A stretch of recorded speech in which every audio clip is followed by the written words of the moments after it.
décollage. Voilà. Terminé. Et du coup, on peut dire qu'on a tous vu ça. Un con qui reste au déco qui ne veut pas rentrer, vous êtes tous con, putain, il ne veut pas que c'est pas bon. C'est pas qu'il est con, c'est qu'en fait, lui, il a besoin de voler. Il n'est pas dans le même temps où vous êtes encore capable, tu sais, bon, demain ou après-demain, c'est pas grave. Lui, il n'est pas capable. À ce moment-là, en tout cas, il n'est pas capable. Donc lui, on peut l'aider. Et l'aider, ben, c'est pas aller s'engueuler avec lui, c'est plutôt ce qu'on appelle faire de la communication non violente.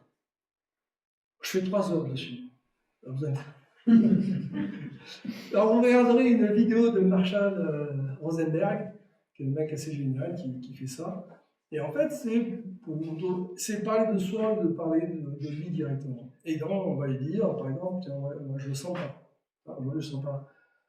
Vraiment pas bon, là, je pense que je vais taper une petite bière. Et puis surtout, pas trop parler, être pas à son écoute, qu'il vienne vers vous. Et c'est comme ça qu'on peut essayer d'établir une communication. Et si on établit une communication douce comme ça, et dire bon, on va se boire une bière, c'est sympa, les copains, et du coup, le fait qu'il y ait quand même quelque chose qui puisse être sympa peut le motiver pour dire ok, je me casse. Si on s'engueule, c'est mort. Ce mec-là, un jour, il a un problème, et on le prend plus pour un con. C'est ça qui est terrible. Il n'est pas con, il est mu par son besoin normal. Enfin, sauf les cons, hein, après, mais... Voilà. Alors que tout le monde, on est toujours au décollage par renfort, tout le monde règle bien son casque, vérifie le secours, les protections, les machins. Alors moi, c'est simple, je dis, là, mentalement, même si vous êtes un moniteur, le mec, vous lui enlevez le casque, vous lui enlevez le truc, tu veux toujours y aller, là? Eh mais, c'est chaud, là. Voilà. Le problème, c'est que c'est chaud. Et toi qui crois que ton petit casque de merde en plastique, tu vas résister si tu fais une chute de 4 mètres, hein. Enfin, c'est 2 mètres, ce casque, c'est prévu pour 2 mètres. Donc 2 mètres de chute, déjà, c'est fini, vous avez les vertèbres qui sont dégagées, et c'est terminé pour vous. Ah, mais allez, la sellette, 1 mètre. La sellette, 1 mètre, pas plus. Allez, je parachute de secours 50 mètres avant qu'il s'ouvre. Là, avant de passer de 2 mètres à 50 mètres, en fait, c'est déjà trop tard. En fait, tu n'as rien qui te protège pour décoller en renfort. Il n'y a rien qui te protège. Et c'est peut-être comme ça qu'on peut avoir un nouveau discours au déco ou un truc en sortant C'est qui me disait tout à l'heure qu'elle avait été sans son casque, elle n'avait pas pris le casque et que du coup elle a pris une piste plus facile, c'est ça, non? Qu'une autre piste, parce qu'effectivement c'était chaud sans casque. Et ouais, le casque en fait il ne nous protège pas tant que ça s'appelle l'homéostasie du risque. Vous vous rappelez du début? On est dans l'homéostasie du risque. Plus vous croyez que vous protégez, et plus vous allez prendre des risques inconsidérés en pensant de protéger, alors que nos protections, c'est vraiment pas adapté à grand chose. Je ne dis pas qu'il faut les mettre, mais l'idée c'est de penser à la poser, est-ce que j'y vais? Voilà. Ça c'est bon? C'est ce que je disais ou pas du tout? Ah, des fois je colle au truc, ah c'est bientôt la fin, c'est cool, ça c'est la fin, c'est bientôt. Situation accidentogène. On les a vus, ces besoins de reconnaissance, le besoin de trouver intense, d'enlever les sensations et nos hormones. Il y a les pressions des autres pilotes des fois qui sont là, il y a la pression sociétale, le stress, le travail, la famille. Toutes ces situations-là, en fait, qui sont quand même nombreuses, mais qu'on peut regretter assez facilement, ben c'est là où le néocortex peut être court-circuité. C'est-à-dire que tout ce qui est en fait du sentiment, du truc, c'est gravé là-dedans, ici dans le cerveau limbique. Et en fait, ça vient tourner en permanence et ça nous empêche de bien réfléchir. Ça empêche d'avoir assez du bruit. Et quand je disais tout à l'heure, dans l'état de flow, qu'on était constamment dans le truc, bon, sans savoir, en fait, on émet en permanence des idées tout le temps. Notre cerveau, il est fait pour ça. Il émet des idées constamment. À la nuit, c'est l'enfer pour certains, pour moi. Je réfléchis beaucoup plus la nuit. C'est pour ça que je fais des conneries le jour. Et non, la nuit, je réfléchis beaucoup. Et du coup, ça vient nous emmerder. Quand on est dans un instant de flou, c'est qu'en fait, on vient de réduire tout ce bruit. Et en fait, on est centré sur un truc à faire, et on est bien parce que là, on est présent, on est dedans. Voilà. Et ce qui veut dire que quoi? C'est que là, malheureusement, l'effet de flow ne marchera pas. C'est-à-dire que si vous êtes très perturbé avec un divorce, avec le boulot qui ne va pas, avec n'importe quoi, avec quelqu'un qui est malade, enfin, plein de raisons, vous avez plein là déjà écrit, mais en fait, vous êtes dans cette angoisse permanente qui est présente, ce stress qui est présent, vous allez voler, Et si vous partez faire un petit vol un peu concentré, ça va le faire aussi bien. Et tant mieux, parce que moi, vous êtes un peu relâché. Le parapente m'a servi aujourd'hui. J'étais pas bien, je suis mieux. Mais c'est pas le jour où il faut faire des grands vols engagés. Parce qu'à un moment donné d'un vol, vous allez être distrait, ça va partir, vous avez des idées qui arrivent, etc.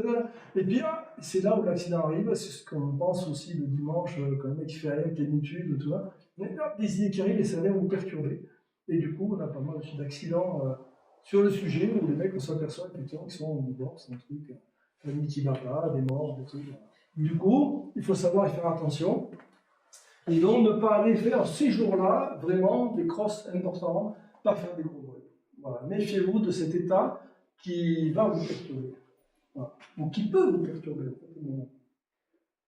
Qu'est-ce que j'ai dit comme connerie? Voyons.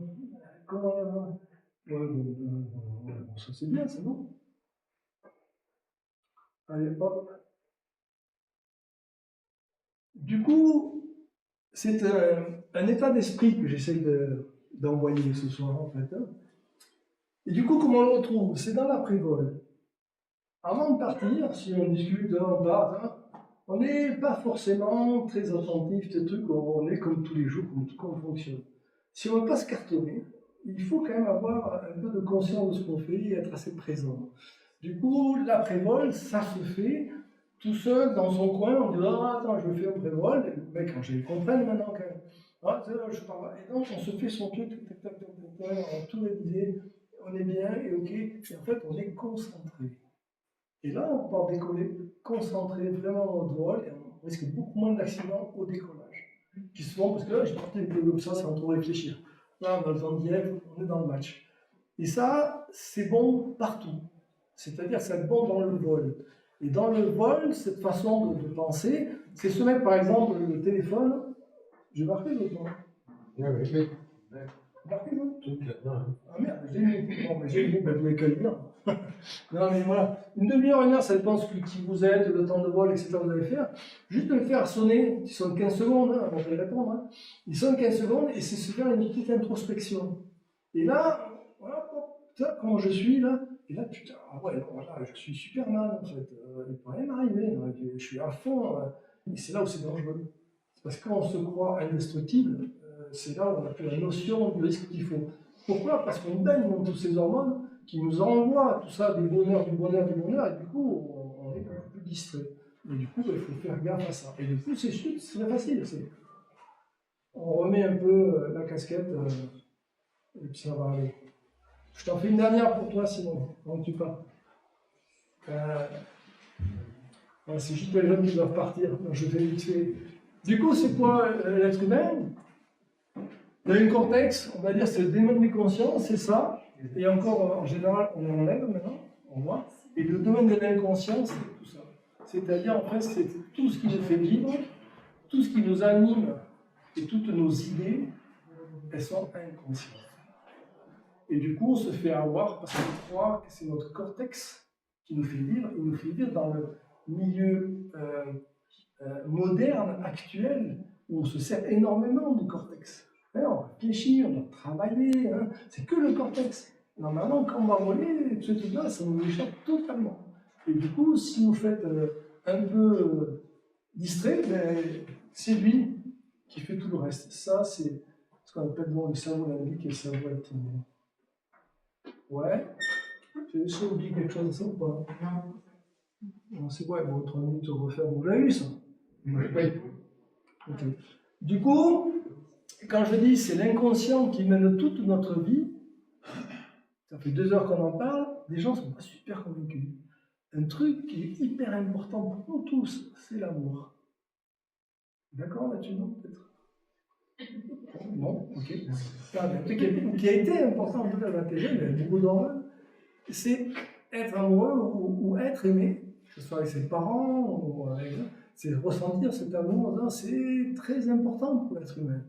Et quand vous rencontrez une femme ou un homme et que vous tombez amoureux, eh bien justement, l'expression est très bien trouvée pour une fois, c'est tomber amoureux.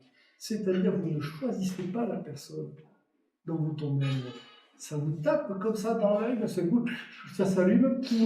C'est le cerveau limbique qui est derrière, avec tout ce qu'il connaît de toute la vie, dit pour lui, non, il faut choisir. Voilà. Ce qui va quand même changer toute notre vie, parce qu'on va se reproduire aussi. Hein. Et ça se fait en fait qu'avec le cerveau limbique. Notre cortex n'a aucune entrée là-dedans. Mais c'est pire, si vous n'êtes pas encore convaincu, c'est que essayez, si vous avez été amoureux de quelqu'un, de ne plus être amoureux de quelqu'un. Totalement impossible de ne plus être amoureux de quelqu'un. Et vous pouvez le traîner pendant des mois, des années. Mais vous êtes toujours ça. Et ça, on a un message de là, on ne peut pas. Et pourquoi? Mais le cerveau, il est foutu comme ça. Donc moi, j'ai simplifié un peu le cerveau pour faire un truc qui soit mangeable ce soir, digestif. Et du coup, je vous montre la réalité des choses. J'ai un peu simplifié jusqu'à là. Là, j'ai arrêté de simplifier, mais si je fais que ça tout le temps, on n'en fait rien. Donc, si on ne simplifie pas, vous avez là des tâches, alors, voilà, qui sont plus ou moins roses, plus ou moins fortes, avec des chiffres. Si vous les rapportez, là, vous avez le cortisol, tiens, c'est marrant. Là, vous avez, la vasopressine, c'est la molécule de l'amour, c'est celle-là. Et ensuite, vous avez l'ocytocine. L'ocytocine, ça c'est super, c'est très important. Et aussi dopamine, on est content, partout on est content. Voilà. Donc ocytocine, ça, je ne sais pas si vous connaissez, c'est normalement on l'a trouvé il y a 60 ans chez les femmes quand elles accouchaient. Et on a découvert que c'est ça qui donnait cette version d'amour totalement extraordinaire à la mère.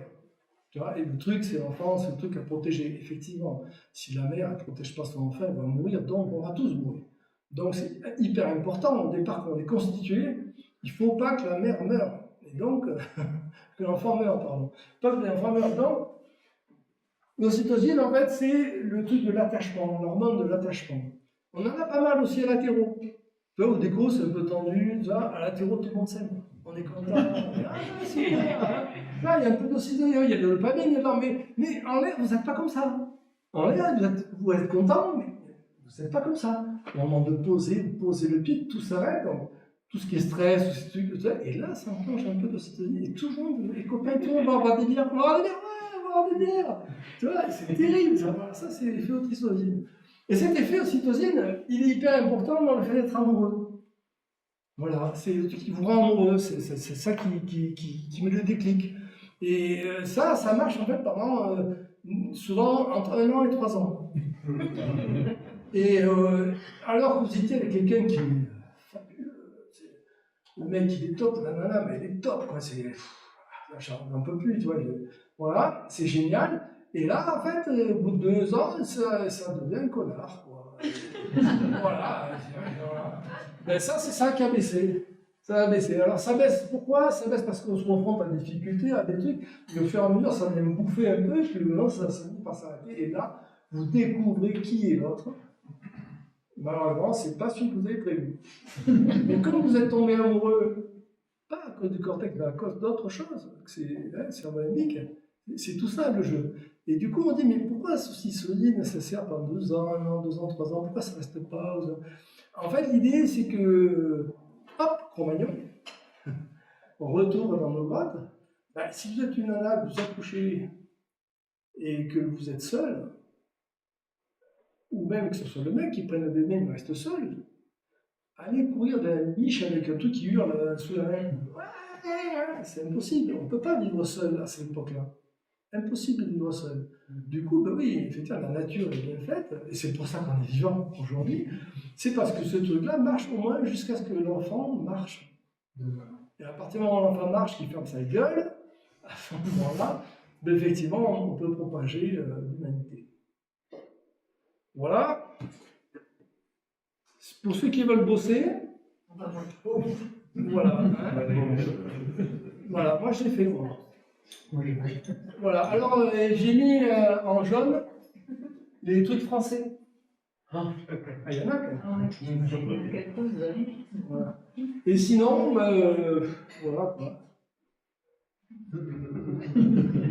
Prenez de la drogue. Mais non, ça marche pas. Sitôt que tu mets la drogue dans le putain de cerveau, tu arrêtes d'en produire, t'es plus malade après. C'est le bordel, c'est le bordel. Bon, mais merci à vous.